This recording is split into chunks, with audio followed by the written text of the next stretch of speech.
बच्चों, अभी तक मैंने आपको जापान के विभिन्न उद्योगों के विषय में जानकारी दी थी, जैसे जलयान, रसायन, कांच, खिलौना, सूती वस्त्र,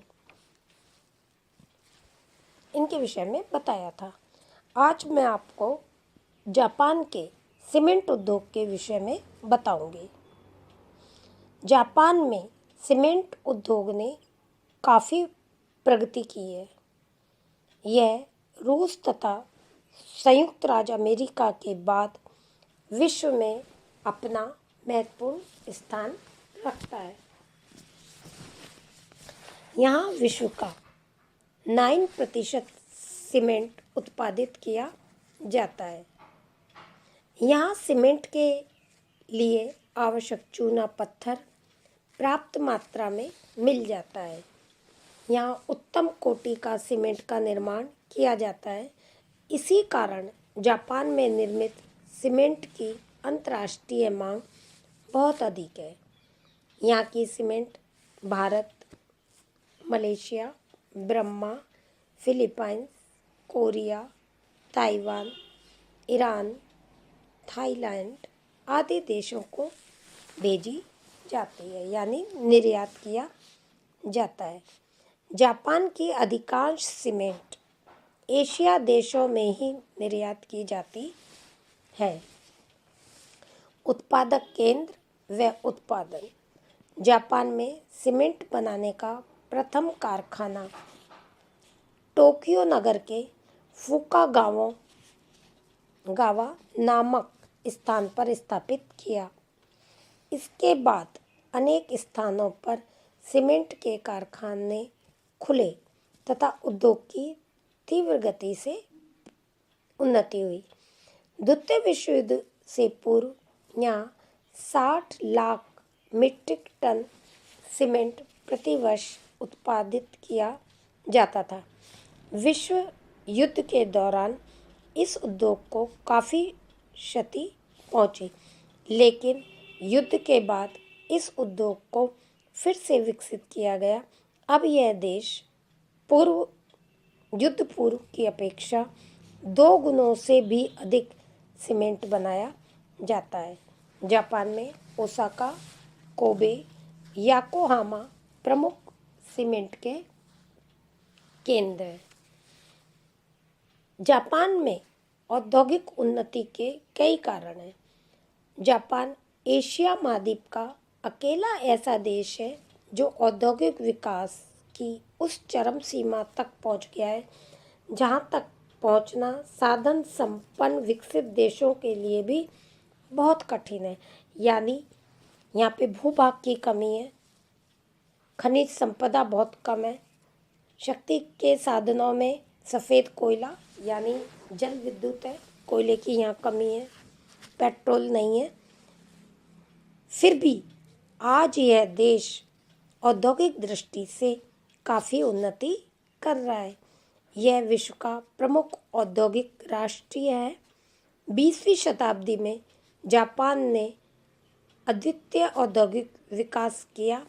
जापान के औद्योगिक उन्नति के अनेक कारण रहे, जैसे भौगोलिक स्थिति। जापान की स्थिति द्वीपीय होने के कारण इसका जल मार्गों द्वारा विभिन्न देशों से संपर्क है।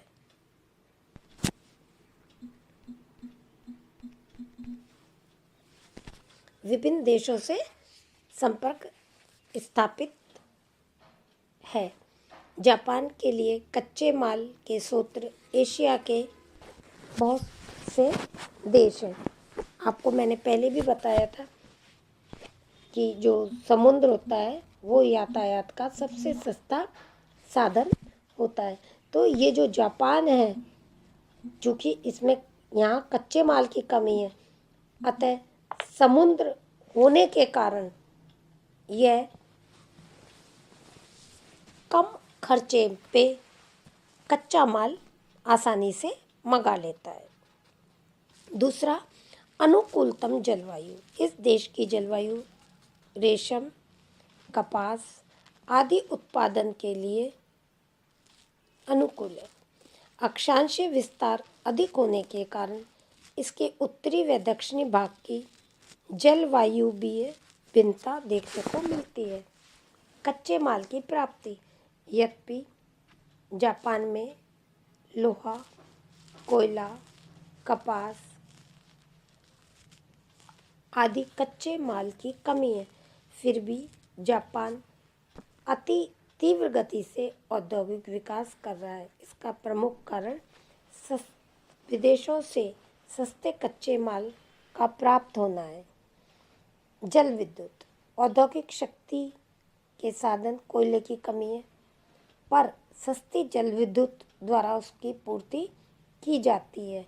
यदि जापान में जल विद्युत उत्पादन के अनुकूलतम भौगोलिक दशाएं नहीं होती तो जापान औद्योगिक दृष्टि से बहुत अधिक पिछड़ जाता। कुशल श्रमिक। देश की अधिकांश जनसंख्या औद्योगिक क्षेत्रों में निवास करने के लिए पर्याप्त मात्रा में सस्ते व कुशल श्रमिक उपलब्ध हैं। बाजार की समीपता। जापान द्वारा निर्मित माल को इसके समीप दक्षिण व दक्षिणी पूर्वी एशिया के देशों आयात कर लेते हैं। सामुद्रिक स्थिति। जापान के चारों ओर समुद्र है, जिसके कारण यहाँ जल यातायात द्वारा कच्चा माल आयात करने तथा तैयार माल को निर्यात करने में बड़ी अच्छी सुविधा है। परिवहन की सुविधा। जापान की अधिकांश जनसंख्या का जमाव तटीय भागों में, अतः यहाँ उद्योगों के विकास भी तटीय केंद्रों पर हुआ है। सरकारी सहयोग। जापान की सरकार ने औद्योगिक विकास के लिए अनेक प्रकार का सहयोग किया है। यहाँ सरकार द्वारा नवीन उद्योग के संरक्षण दिया जाता है तथा वित्तीय सहायता दी जाती है। यहाँ सरकार औद्योगिक नीति को उदार व प्रगतिशील रखकर अनुकूल वातावरण प्रदान करती है। आधुनिक मशीनरी का उपयोग। यहाँ कारखानों में आधुनिकतम मशीनों का प्रयोग किया जाता है तथा ऐसी विधियों का प्रयोग किया जाता है जिनसे श्रम की बचत होती है। ये मशीनें सुविधाजनक भी होती हैं। आधुनिक मशीनरी के विकास और जापान की ओर विशेष ध्यान दिया गया है। औद्योगिक संबंध। यहाँ उद्योगों का विकास निराले ढंग से किया गया है। बड़े उद्योगों की कुटीर उद्योगों से प्रतिस्पर्धा न करके बड़े उद्योगों और कुटीर उद्योगों में संपर्क रखा गया है। चीन जापान संघर्ष। जब चीन तथा जापान का संघर्ष आरंभ हुआ था, जापान में वस्त्र तथा वस्त्र निर्माण उद्योग का विकास आरंभ हुआ। प्रथम व द्वितीय